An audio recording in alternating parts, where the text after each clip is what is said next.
السلام علیکم ملګرو بیت القدس کې د نن وینې د مسلمانانو تویږي نو دې باره کې شیخ صاحب د بیان کړی دی بیت المقدس باره کې راځي دا بیان وګورو مخکې ملګرو سره لازمي شعر کې راځي اخر کې بیا خپلې خبره یو موټی اسرائیل یو موټی دا بسي دغه بیت المقدس دا قبله و بیت المقدس پاک پیغمبر ورک دی ته منځونه کړي دي پیغمبران به راتلل هغې ځای کې ګټه د پای کې سوري و هغې پورې بیا خپلې سورلۍ تړلې او پیغمبران برون هغې بیت المقدس ته تلل او د دواړو جهانو سردار مبارک چې معراج ته ته نو خصوصیت الله دې بیت المقدس له څه ورکه الله پاک د آدم علیه السلام نه واله د عیسی علیه السلام پورې چې څومره پیغمبران را لیږلي دي ټول بیت المقدس کې حاضر شو او د دواړو جهانو سردار مبارک ول امامتي ورکړه څومره لوی شان دی د بیت المقدس نن هغه بیت المقدس کې دننه د مسلمان وینې تویږي وینې یو موټی اسرائیل یو موټی دا بسي د هغوی به څه زوري نن په دنیا کې څومره مسلمانان دي د مسلمانانو څومره زور دی رونو څومره زور او شور دی او لګیا دی په هغوی باندې لوبې کېږي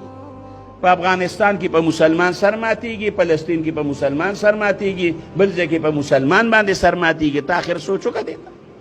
دا زمنګل دی دا ولی رونو اتفاق نشته اتحاد نشته د رسول الله مبارک په طریقو باندې زمونږ زندگی نشته د الله چې کوم احکام دي د هغې مطابق به زندگی تیرول غواړي قسم په الله چې هر څه به سمشي هر څه جهاد نشته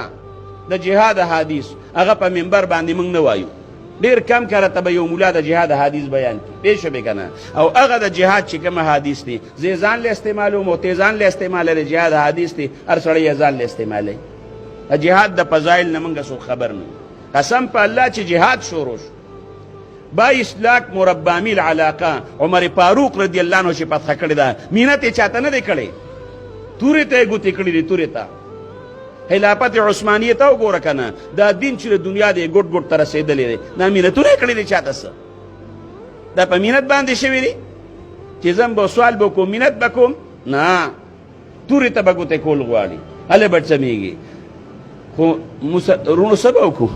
الله دې خیر پیښ کړي او الله دې دغه کافران په خپل قهر باندې تباه و برباد کړي شیخ صاحب بیان واورئ د ښکلې خبرې شیخ صاحب کړې وې د